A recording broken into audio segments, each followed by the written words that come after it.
চলার পথে মানুষ কখনো কখনো সুখের দেখা পায়, আবার কখনো কখনো দুঃখ তাকে ঘিরে ফেলে।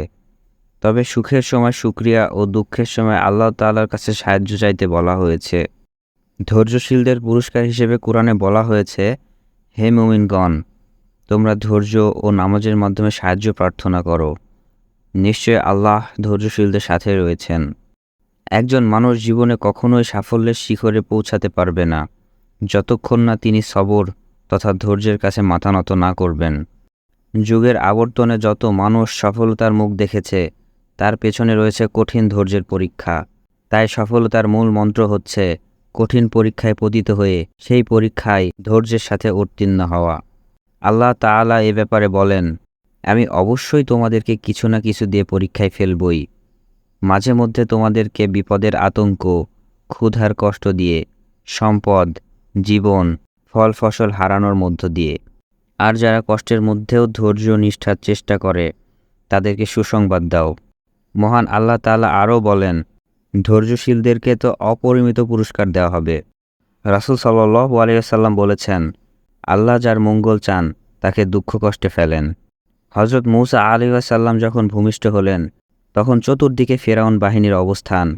পুত্র সন্তানের সন্ধান পেলেই তাকে হত্যা করা হবে। এই কঠিন পরিস্থিতিতে নবী মূসা আলাইহিস সালামের মায়ের কাছে আর কী বা করার থাকতে পারে ধৈর্য ছাড়া। তখন কঠিন ধৈর্যের পরীক্ষা দিয়ে আল্লাহর ওপর ভরসা করে পানিতে ভাসিয়ে দিলেন নবী মূসা আলাইহিস সালামকে।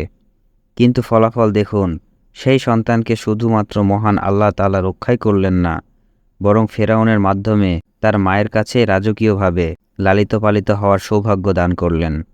ইয়াকুব আলাইহিস সালাম যখন তার অন্য সন্তানদের হিংসার বশবর্তী হয়ে ইউসুফ আলাইহিস সালামকে হারিয়ে ফেললেন, তখন তার অবস্থা কেমন ছিল আমরা কি তা ভুলে গেছি? মহান আল্লাহ তাআলা বলেন, সে বলল, বরং তোমাদের মন তোমাদের জন্য একটি কাহিনী সাজিয়ে দিয়েছে, সুতরাং পূর্ণ ধৈর্যই শ্রেয়। হয়তো আল্লাহ তাদের একসাথে আমার কাছে এনে দেবেন, তিনিই সর্বজ্ঞ ও প্রজ্ঞাময়। এই কঠিন ধৈর্যের পরীক্ষা কতই না কঠিন ছিল। জীবনের শেষ পর্যায়ে তার চোখ অন্ধ হয়ে গেল, কিন্তু তিনি বিন্দুমাত্র ধৈর্যচ্যুত হলেন না। বিনিময়ে তিনি তার শুধু সন্তানকেই পেলেন না, বরং তার সন্তানকে তিনি পেলেন নবী এবং মিশরের শাসনকর্তা হিসেবে। আল্লাহু আকবার। ধৈর্যের ফল কতই না সুমধুর।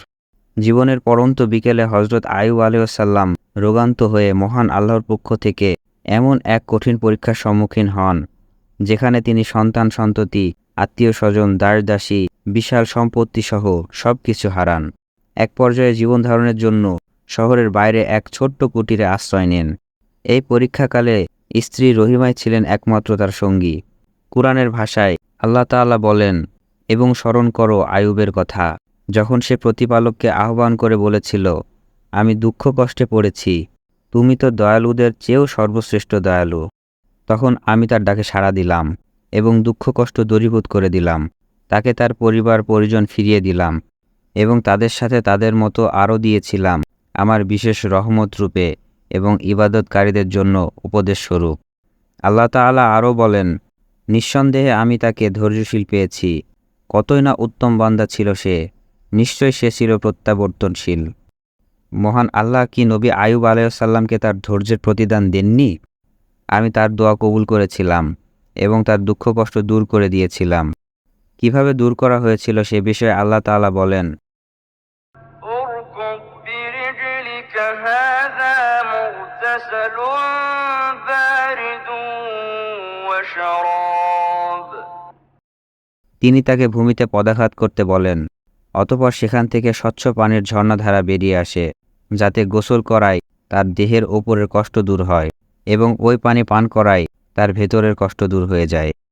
হযরত মারিয়াম আলাইহিস সালাম যখন সন্তান হাতে তার কওমের কাছে বেরিয়ে এলেন, তখন তাকে কতই না মানসিক নির্যাতনের শিকার হতে হলো। তখন ধৈর্য ধারণ করায় মহান আল্লাহ তাআলা মরিয়ম আলাইহিস সালামকে সম্মানিত করেছেন। মুনাফিক সর্দার আবদুল্লাহ ইবনে উবাই ইবনে সুলুলের মুনাফিকের শিকার হয়েছিলেন নিষ্কলুষ চরিত্রের অধিকারিণী মা আয়েশা রাদিয়াল্লাহু আনহা, যে কারণে স্বয়ং রাসূল সাল্লাল্লাহু আলাইহি ওয়াসাল্লাম এক বিবৃতিকর অবস্থায় পড়েন। তিনি ধৈর্য ধারণ করেন। অবশেষে আল্লাহ সুবহানাহু ওয়া তাআলা ওহীর মাধ্যমে আয়েশা রাদিয়াল্লাহু আনহার পবিত্রতার ঘোষণা করেন।